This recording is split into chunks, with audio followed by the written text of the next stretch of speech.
આ દ્રશ્યો તમે જોયા, દ્રશ્યો છે અમદાવાદ બોડકદેવના કે જ્યાં ભાજપના નેતાઓ વાજતે ગાજતે ઢોલ નગારા લઈ અને વોટ માંગવા માટે તો ગયા, પરંતુ પાછા ચૂપચાપ ફર્યા. શું છે સમગ્ર મામલો અને લોકો દ્વારા શું કહેવામાં આવ્યું ને આ ભાજપના નેતાઓને જે વાજતે ગાજતે મત માંગવા માટે ગયા હતા એમની શું હાલત થઈ છે એની વિગતે ચર્ચા કરીશું. નમસ્કાર, હું છું ઉજ્જવલ અને આપ જોઈ રહ્યા છો નિર્ભય ન્યૂઝ. સ્વાભાવિક છે કે ચૂંટણી આવી રહી છે એટલે ભાજપના નેતાઓને હવે લોકોની અને જનતાની યાદ તો આવવાની જ છે, કારણ કે મતની જરૂર તો છે જ.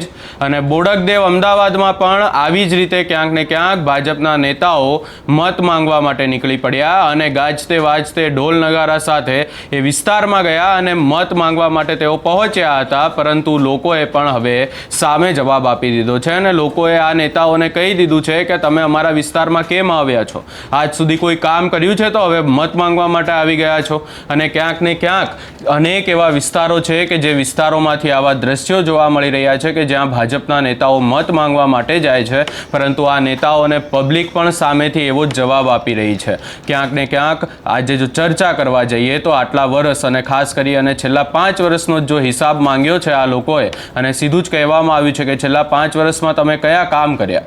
વધુમાં સમગ્ર બાબતને લઈ અને એક વિડીયો પણ વાયરલ થઈ રહ્યો છે. સૌપ્રથમ એ વિડીયો ઉપર નજર કરીએ.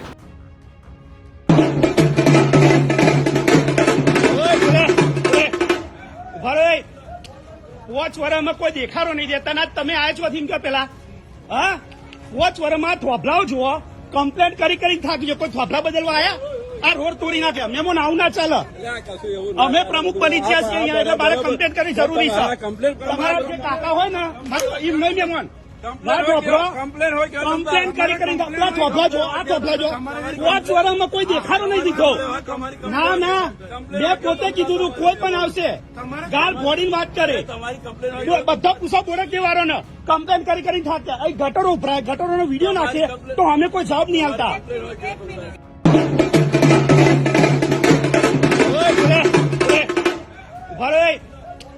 વોચ વરમાં કોઈ દેખાડો નહીં દેતા ના તમે આયા છો થીમ કે પેલા હા વોચ વરમાં થોભલાઓ જુઓ, કમ્પ્લેન્ટ કરી થાકી જો. કોઈ થોભલા બદલવા આયા? આ રોડ તોડી નાખે. મેમો આવું ના ચાલે. અમે પ્રમુખ બની ગયા છીએ અહીંયા એટલે મારે કમ્પ્લેન્ટ કરવી જરૂરી છે. તમારા જે કાકા હોય ને એમ નહીં મેમોન કમ્પ્લેન કરી થોભલા જો આ થોભલા જો. વોચ વરમાં કોઈ દેખાડો નહીં દીધો. ના ના મેં પોતે કીધું કોઈ પણ આવશે ગાળ ફોડીને વાત કરે બધા પૂછો બોડકદેવ વાળો ને કમ્પ્લેન કરી થાક્યા. અહીં ગટરો ઉભરાય, ગટરોનો વિડીયો નાખે તો અમે કોઈ જવાબ નહીં આવતા. અહીંયા જ્યારે આ નેતાઓ પહોંચ્યા ત્યારે લોકોમાં પણ ભારે આક્રોશ હતો અને લોકો દ્વારા હિસાબ માંગવામાં આવી રહ્યો હતો કે તમે કેટલું કામ કર્યું છે. પાણી, રોડ, રસ્તા, અનેક સુવિધાઓને લઈ અને સમસ્યાઓ છે અને વાયદાઓ 5 વર્ષ પહેલા પણ કરવામાં આવ્યા હતા અને આજે પણ આ નેતાઓ વાયદાઓ કરવા માટે પહોંચી ગયા. તો માત્ર ને માત્ર વાયદાઓ જ કરતા રહેશે કે લોકોના કામ પણ કરવામાં આવશે? અને લોકોની પાસે પાછા તમે પહોંચો છો, મત માંગવા માટે ફરી એકવાર પહોંચો છો, પરંતુ લોકો તમને મત કેમ આપે? તમે લોકોને એ તો જણાવો કે તમે કેવા કામ કર્યા. 5 વર્ષ પહેલા જે હાલત હતી, જે રોડ રસ્તાઓ ઉપર 5 વર્ષ પહેલા પાણી ઉભરાઈ આવતું હતું, આજે પણ એ જ પરિસ્થિતિ છે. લોકોના ઘરમાં 5 વર્ષ પહેલા પણ પાણી નહોતું આવતું, આજે પણ પાણી નથી આવતું અને લોકો દ્વારા પણ એ જ વાત કહેવામાં આવી રહી છે કે તમે કોઈ કામ જ નથી કર્યા તો પછી તમે મત કેમ માંગવા આવ્યા છો ને તમને મત કેમ આપીએ? અને એ પણ પાછા ગાજતે વાજતે ઢોલ નગારા લઈને પહોંચી ગયા.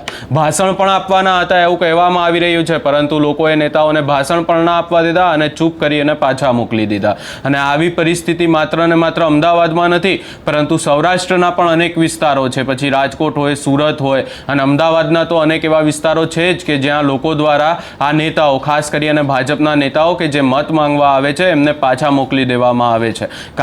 કારણ માત્ર ને માત્ર એટલું જ છે કે આ લોકો દ્વારા કોઈ પણ કામ હજી સુધી કરવામાં નથી આવ્યા અને લોકો હવે ત્રાસી ગયા છે. લોકોને વિકાસ જોઈએ છે. વિકાસની વાતો તો મોટી મોટી કરવામાં આવે છે, નલ સે જલની વાત કરવામાં આવે, સડક યોજનાઓની વાત કરવામાં આવે, પરંતુ લોકોના ઘરે નળ લાગી ગયા છે, હજી સુધી જળ નથી પહોંચ્યું, ગટર વ્યવસ્થા સારી નથી, પાણી ઉભરાઈ આવે છે અને લોકોને દરરોજ આ સમસ્યાઓનો સામનો કરવો પડે છે.